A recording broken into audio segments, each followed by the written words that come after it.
Shout out to the sponsor today, Grill of Mine. Go to grillofmine.com/DT. This is going to be for all your supplements, all your merch, creatine pre-workout, protein powder, and their energy drinks. I drink the energy drinks all the time. Make sure you go to grillofmine.com/DT for 40% off now through December 1st. Hell of a Black Friday sale. Make sure you get up in there. Oh, we have returned, and the anime on deck is going to be 86. And I'm the only one who thought this anime was a production studio, because as we hop into 86, a few things catch my mind off the jump. Number one, Lena is the main female protagonist. She is a major in the army and also the youngest in history. The second thing that jumps out and grabs my attention is that all of the characters so far have white hair. And we know that there is a major war afoot with drones with humans piloting them. We also know that the soldiers are drone operators and nobody is thrilled to be together.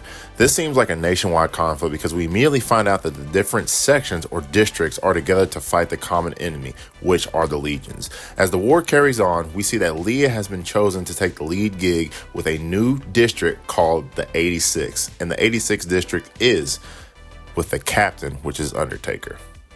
With a name like that, you already know he's going to be a badass. He has caused many suicides, retirements, and others to quit. Initially, with the drone-human compatibility, kind of similar to a Neuralink, there's a danger in this human-drone hybrid that we all get to see, and we also get to see it adapt very quickly. We understand that's the theme, and we get a glimpse of this in other shows, like Shitty Ass Lazarus, one of my favorites of 2025, that being Pluto, Cyberpunk, and other futuristic dystopian shows. It's almost as if it's a sign that in the war of 2148, we're getting a glimpse of that now. I'm getting a Battlestar Galactica vibes with some already scary shit happening. We can tell that this is going to be a really good and dark anime because the drones are essentially pawns, and those drone operators are humans who are a subset of the humans in this larger scale war. We're off to a great start. Now, another thing that jumps out to me is the animation. It's okay. Some of the scenes have some upbeat music, which we all know I'm a fan of. I don't know if there's something to the anime storyline that just yells Gundam in a sense, but I can't knock it. For some reason, I'm not sure if it's the mech, but I'm getting nostalgic Robo Machina vibes. This is a hidden gem, and this show is low-key turning out into a banger. The deeper that we get into the lore, we find out that this is a separation of two worlds, essentially a master race and a sub-race. Sounds familiar, right? Well, we have the master race, who is the whites. And then we have the 86, which are the subhumans who are piloting the drones. And of course, they are in the same country, but they are vastly different. The 86 are severely segregated and they hate the whites. It's so funny that that's how they're going to call them throughout this whole entire series. Like I've said before, the whites have the white hair and they're low-key the superior race. Sounds kind of familiar, right? If we're looking into it from an anime perspective, this reminds me of Promised Neverland. In a much deeper and darker political climate, it kind of reminds you of the Nazis. As this plot thickens, though, we learned that these two are intermingled. The two MCs who are shining, that being Lena and Shin, who is captain of the 86, those two are going to be the main two protagonists. Even though Lena is a major for the whites and Shin is a captain for the 86, they are merged together by Shin's brother. We find this out, though, many years ago. Shin's brother, Ray, shout out to the Real Way, by the way, from the OGs from back in the day. Yeah, I'm talking about Gundam kids. But as we find out, Ray saved Lena whenever she was a kid. We also find out that their hate runs deep because the 86th Brigade is just across the board. And everybody who is a proper processor for the 86 is pretty much just their leader. So every few years after one commits suicide or one quits, there is another processor that gets put in charge of this 86. And it goes deep because the whites historically are essentially just using the 86 members as pawns. They essentially get to sit back on their huge flat screen TV and play battleships with real people and don't get to suffer any of the consequences. It only takes one, and that is Lena. She talks to them every single night, and it's not good. This is not a very happy back and forth conversation. This ain't no lovey-dovey happy arc. 86 hates the whites, and they call Lena over and over again a fat little piggy. They even have art of her. It's a caricature, but nonetheless, it is very disrespectful. A huge fat pig with long ponytails, and it is making fun of Lena. As the season continues, they drop a big bomb on her. This is where the show takes a turn for its darkest. They were never going to make it out alive. It's definitely a record-scratching moment. There's nothing she can do about it either. The particular group of the 86 are the most hated group of all time because they are survivors. They all have survived for several years. And it's sad because several years to the 86 group is only 4 or 5 years. This makes the top of the white brass infuriated. Lena, of course, does not know that, and as the season progresses, she finds out little by little and hint by hint. This is her trying to help them out, and she does this really being in an endearing way. She sends them men, she sends them supplies and support, and it's insane. But guess what? They aren't getting any of it.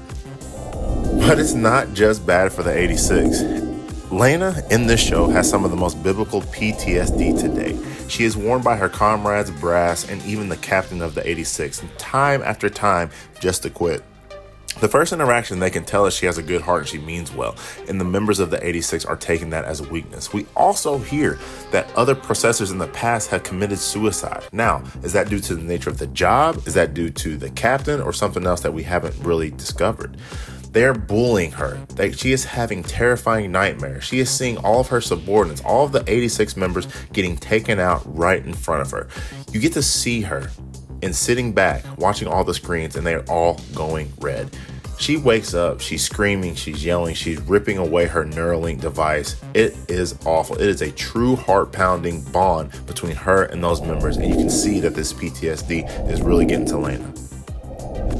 Aside from the two MCs, we have some weird shit going on. Not gonna lie, this part of the show, episodes 7 to the end, are kind of confusing. Because you have the robots in the mech suits, the Gundam arc that I'm talking about. They are very similar to Gundam. But then also on the Legion side, which ironically were created by some of the rejects of the 86, are also in a mech, but they also can get incarnated. I'm not sure. There needs to be a season 2 so we can get a little bit more into depth on this. As the lore continues, we go deeper and deeper down the rabbit hole, and we find out that Shin's brother Rei has been reincarnated. They've been calling Shin the Shinigami. This is because one of his comrades were killed in action, then he walks up to them with his gun and kills them. Headshot straight to the head. Shout out to Leon Edwards. This is so that they are not reincarnated to some type of monster that we are really not too familiar with in season 1. Oh, and to get back to the PTSD, not only does Lena have it, but Shin has that too. And he can hear every single voice, every single captain and commander, and of course his brother, who is now a part of the Legion. Again, a deeper dive would help out. The vagueness we get about Shin and his ability having a near-death experience, it is alluded that his brother tried to reincarnate him or he was unsuccessful. I'm not sure, but it just adds another layer to the Reaper, adds another layer to the Shinigami, and the lore goes deeper. And that is evident with the big slash across his neck, implying that at one point in time, him or his brother tried to behead themselves. I don't know. It's a little mysterious, a little mystique, but it's still cool. And then this show takes a huge cliffhanger left turn. In the last 2 episodes, we get to see the bravety, or is it naivety, of Lena. She truly does help out the 86 this time. They can't see her as a weak person because she has this member vision where she can commandeer one of the actors that are getting played. Now, on the flip side, it could blind her, but it's a crazy move and is showing her true loyalty and sacrifice to the team of the 86. She pulls off a really crazy move by deploying some decoy drones to the Legion, essentially winning the war and having the Legion evade for the time being. So after all of these interactions of them making fun of her, all the shit talking, her not being on the front line, she finally inadvertently saves the day. And this is when the stats start to come out. She is with 5 members, and those 5 members essentially have gained their freedom. On the flip side, it's like a 99% kill rate. Remember when I was telling you all that over the last 4 or 5 years, 86 is the most hated group because they cannot be killed? Well, they give us some stats, and it shows that Captain Shin has killed 596 of his comrades. There's only 5 alive right now. He has killed 596. This is to prevent them from being reincarnated to whatever type of monstrous beast that the Legion is trying to adapt them with. And the cliffhanger shows. So the question is, what now? Captain Shin and the other 4 are essentially just taking days off. They do not have to have the enemy on their back.